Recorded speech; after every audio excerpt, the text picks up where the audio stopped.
Please welcome on the stage Alexandru Popa with the speech, "There is no bad countries, there is bad people." Give a warm applause for him.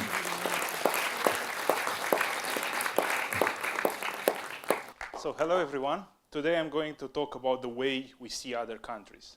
The point I'm trying to make during this talk is that we all have opinions about other countries, sometimes very strong opinions, even if we haven't seen those countries before. Let me start with a small example. So, I guess you all have seen this sort of maps before. They're not only with Americans, but they're with Russians, with the German, with Spanish, and so on. What all these types of maps have in common? Well, they are all funny in the first place, and they are all wrong. And that's the point I'm trying to convince you during this talk, is that when we don't know something about the country, we feel our lack of knowledge with the prejudices propagated by other people. Okay, let's do a small experiment. What is the first thing that comes into your mind related to Romania, which is my home country?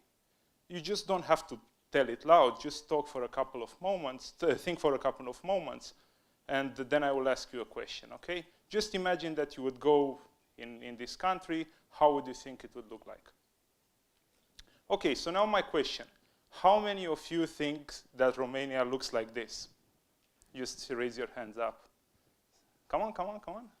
I will not put you bad grades or something. So, you see, I already have like 10 hands up, 10 courageous people.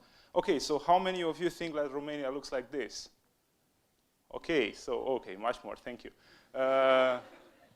But nevertheless, it's quite a split decision. Which one of the images is right and which is wrong? We have two completely opposite images.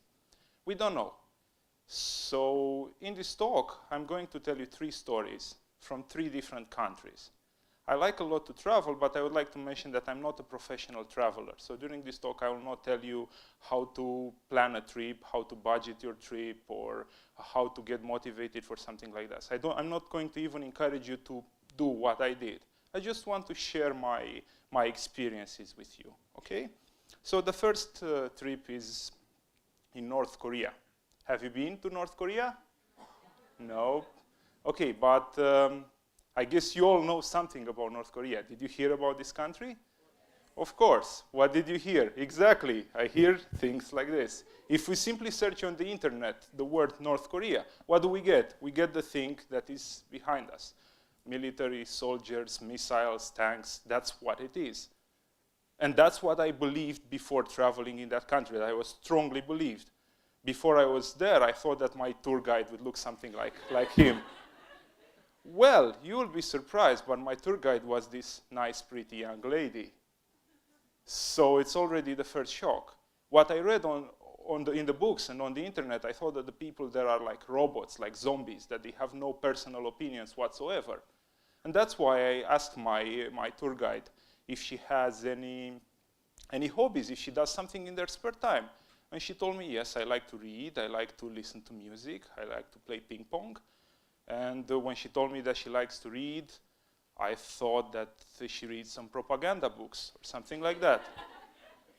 Well, but you will not guess what was her favorite book. Harry Potter. Then I asked her about her favorite singer, and she told me Britney Spears. That was completely unexpected.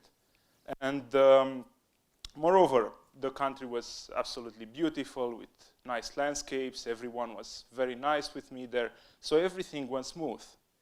So I'm not trying to convince you that what is written on the internet is necessarily wrong.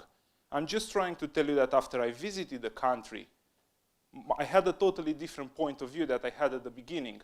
So now let's move to the next story, which happens in Austria. So Austria, unlike North Korea, has a much better image abroad. It's almost perfect. The country is known for its beautiful landscapes, for mountains, for, you see, beautiful villages, churches, of course, for the Wiener Schnitzel. That's another famous trademark. But let me tell you my experience there. So I like a lot to travel by motorbike in Europe. I like to do these motorbike tours. And at some point, I stopped to make a photo of this beautiful landscape you see in the back. And while I was just focusing the camera, my motorbike fell into the ditch. Okay, so what to do? The thing weighs like 250 kilograms. There is no way to get it out by my own. So luckily there were some people passing by with a car. They stopped. They very kindly helped me to get the motorbike out. And that was just the beginning. I continued to ride the motorbike, and a storm started. So just imagine yourself the setting. I was soaking wet. It was night. It was the middle of the forest. What else worse could happen? And it happened. I ran out of fuel.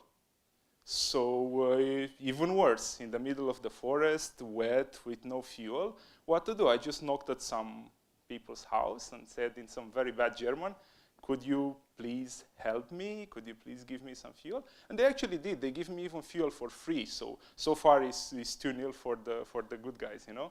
I'm not finished yet.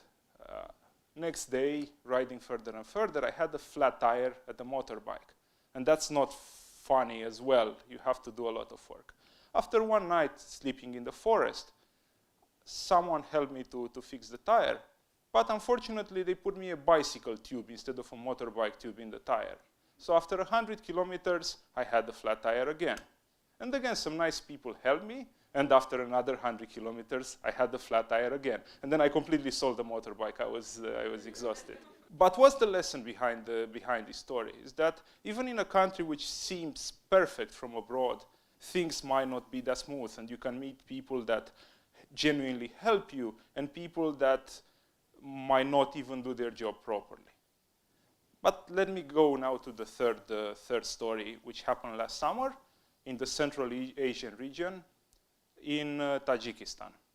So before I was traveling to Tajikistan, I tried to read a bit about the country, but what can you read? That the country has beautiful landscapes, and that's pretty much it. So the thing is that even now, after I visited the country, I don't know precisely what to expect from there. There are so mixed things that happen to me that I don't really know how to what to believe. So when you travel around here, you expect to meet crazy drivers that cheat you with the money or drive very quickly. But I was not expecting to receive a marriage proposal from a random girl on the street. So that was quite, I mean, I understand that some things might be normal around here, but for me, definitely this was not normal. And there are other things, for example.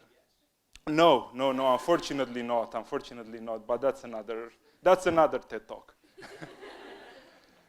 So there are other things. For example, you meet people that offer you to sleep in their homes after you meet them for half an hour. They're genuinely nice. They offer you, food. On the other hand, there are policemen that ask me money for a beer. Come on, straf, dengue. And let me tell you the story that sort of motivated my talk. It happened at the border between Kyrgyzstan and Tajikistan. It's called the Karamik border. And the border looks something like this. It's a long valley further apart from any village, just 400 kilometers away from the capital. You can't find anyone there. There are only the border guards. And I went there and the border guards told me, look, you can't pass here. This border is closed for foreigners. It's only for local people. And then I said, okay, so what am I supposed to do? Where is the border for foreigners? And they told me, no, you have to go 800 kilometers back. That's the border for foreigners. And I was like, is this a joke? How am I supposed to do that? And they told me, by foot, tourists come in our country to walk, just enjoy. And I didn't find this, quite funny at that time, and I phoned my embassy, and I phoned my ambassador, and he told me, oh, I'm so curious to see how you get out of there, So it was quite stressful. Now it's extremely funny, but it was quite stressful, and I didn't know what to do. And there was an old Tajik lady who actually could speak perfect English, and she passed by with a car, and she told me, just don't worry, come with me, I'll take you to the next place. Just don't worry about this, you can visit me next year, everything is going to be fine. And That's what I'm trying to tell you, that in some place, in such a short interval of time, you meet people that offer everything they have, and on the other hand, you meet people that might not be that helpful. And to conclude my talk, is before I started traveling, I was having very precise image and very strong image about the country, like the map I've shown you in the beginning. You know, this country, you know, is good, this is bad, this, you know, a very, very precise image. And now, after I visited, the image is more blurred, it's more complex. I can understand some things better. Sometimes I have also uncertainties, as I said. I don't really know what to expect next. So I'm just going to end my talk with a phrase that this lady that helped me in Tajikistan told me, that there are actually no bad countries. Sometimes there might be bad people. Thank you.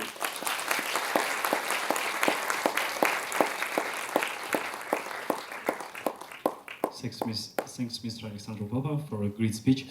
So I have one question. If someone will ask you, what country in the world is the best? Why you would choose Kazakhstan? That's a great tricky question, actually. So the first thing that I want to say, just to make it clear, is that all the countries in the world are best, but I will of course answer to your question as well. So because the topic of our TED talk is the beauty of mind, I have to say that being here in Kazakhstan helped me a lot to develop my mind, to develop spiritually. I learned a foreign language while I was here. I managed to do some great trips which helped me to understand the culture. That's what is actually about, developing your mind and understanding about other people. Yes, thanks. Of course, it's all about joke. All country in the world is the best because they have own language, culture, and good nations.